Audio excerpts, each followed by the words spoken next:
আমাদের সমাজ ব্যবস্থা এত ঘুরে ধরছে, বলে যে আলেম বানাইলে হাফেজ বানাইলে খাবে কি। গতকালকেও আমি এক মাহফিলে বলেছি, যদি সে প্রকৃত আলেম হয়, প্রকৃত হাফেজে কোরআন হয়, আর দ্বীনের উপরে বলেন দ্বীনের উপরে অটল থাকে, দ্বীনের উপরে ইস্তেকামাতের সাথে আমল করে, আল্লাহর কসম যদি হুজুর 1012 কসম খাই, একবারও কাফারা দিতে হবে না।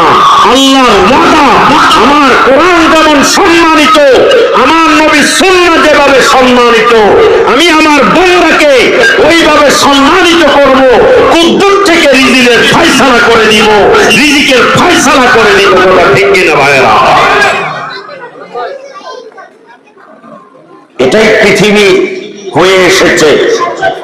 আপনারা দেখেন না, একজন ইমাম কয় টাকা বেতন পায়, কিন্তু তাদের স্ট্যাটাস, তাদের স্মার্টনেস, তাদের চলা, তাদের উঠা, তাদের খাওয়া, সব সময় তাদের যে ফ্রেশনেস, সব কিছুতেই ওভার স্মার্ট, এবং তাদের পোশাক আশাক অত্যন্ত চমৎকার।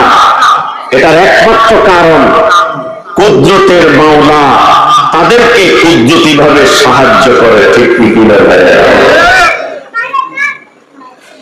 এগুলো উম্মতে দেখে না, সমালোচনা করে। ইমাম সাহেব বেতন পায় এত কম, মাদ্রাসার মোতামিম এত কম ইনকাম, চলে কিভাবে? পিনপিনে জামা পরে, গাড়ি ইউজ করে, বড় ফ্ল্যাট নিচে, কিভাবে চলে? আরে ভাই, তাদের সম্পর্ক কার সাথে বলেন? কার সাথে?